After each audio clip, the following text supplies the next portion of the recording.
Всем здравия, дорогие друзья, подписчики, единомышленники. Марина Борисовна Мелехова, народный правовед. Приветствую вас сегодня, 18 марта. Указ президента Российской Федерации о назначении общероссийского голосования по вопросу одобрения изменений в Конституцию Российской Федерации. Ну, во-первых, не в Конституцию, проект Конституции, за который проголосовало 31% тех, кто имел право голосовать. Ну, вот как бы сейчас события развиваются очень стремительно, очень интересно. ФКЗ-1 вышел 14 марта, я вам его, ролик у меня есть подробный.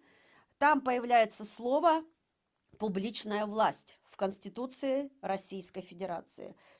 Ну, в общем, что тут в указе? Самое главное назначить на 22 апреля общероссийское голосование по вопросу одобрения изменений в Конституцию Российской Федерации, предусмотренных статьей 1 Закона Российской Федерации, название закона, внимание, о поправке в Конституции Российской Федерации, называется он «О совершенствовании регулирования отдельных вопросов организации и функционирования публичной власти». Я тоже не обратила внимания, что такое публичная власть, но когда полезла сейчас в Википедию смотреть в интернете, волосы дыбом. Волосы дыбом, куда они хотят нас засунуть, вы даже не представляете. Сейчас расскажу, что такое публичная власть. Вынести на общероссийское голосование следующий вопрос. Вы одобряете изменения в Конституцию Российской Федерации? Ну, то бишь будет да и нет.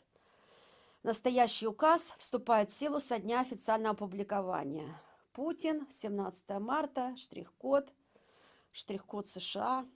Но я вам сейчас кое-что расскажу. Вот этот ФКЗ-1, вот он, ФКЗ-1.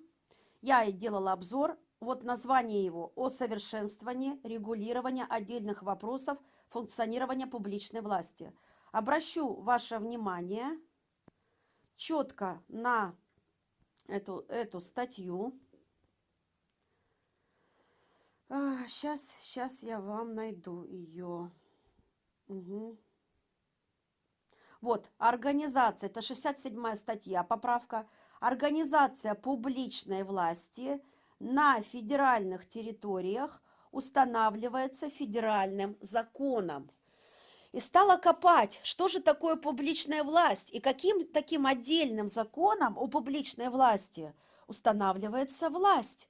Ведь понимаем, да, и так, что есть три вида власти: законодательная, исполнительная, судебная. Это общественная власть, как бы как ни крути, но она осязаемая, обоняемая, мы ее можем хотя бы придавать огласке. Но что такое публичная власть? Вот захожу, чтобы вам было сразу понятно. Это Википедия. Публичная власть – это власть, выделенная из общества и не совпадающая с населением страны. Вы представляете, что нам впаривают? Вы только подумайте. Не совпадающая с населением страны, то есть вразрез с населением страны идет. То, что мы 28 лет было скрыто, то, что они там завуалировали, вот сейчас оно все открывается. Публичная власть – это власть, выделенная из общества, не совпадающая с населением страны, являющаяся одним из признаков, отличающих государство от общественного строя. Обычно противопоставляется общественной власти. Я вам говорила, что общественная власть – это и самоуправление, и законодательная, исполнительная, судебная. Это смотрите, прям четко написано. Публичная власть противопоставляется общественной власти. Появление публичной власти связано с возникновением первых государств. Ну, первое государство, это мы помним, Римская империя.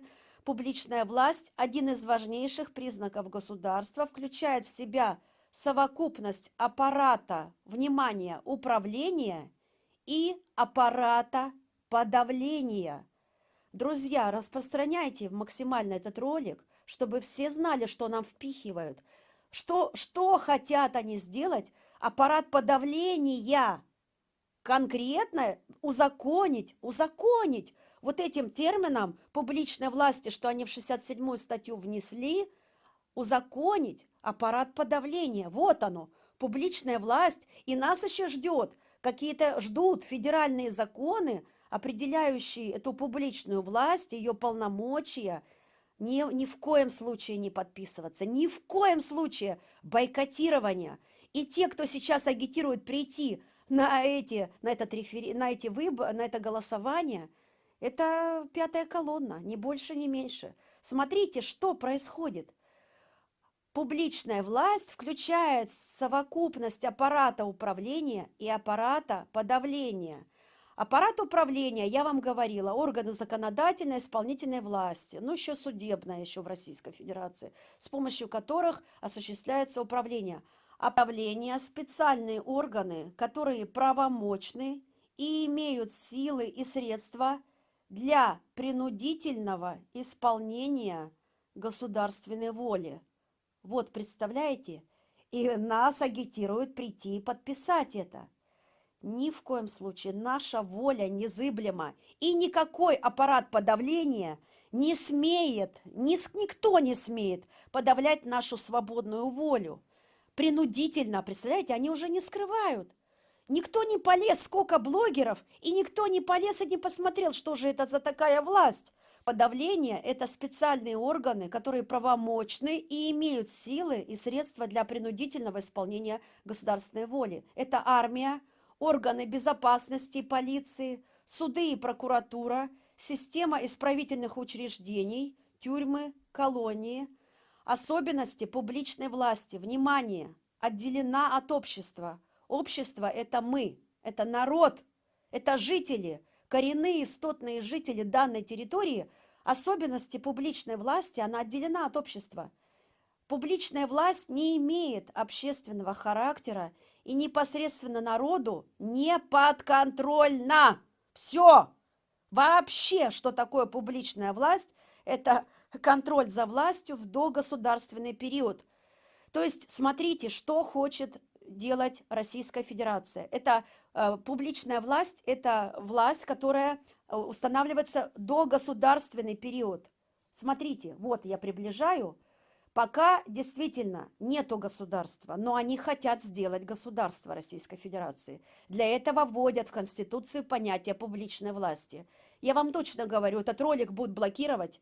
Максимально много комментариев, максимально распространяйте, потому что это разоблачающий систему ролик.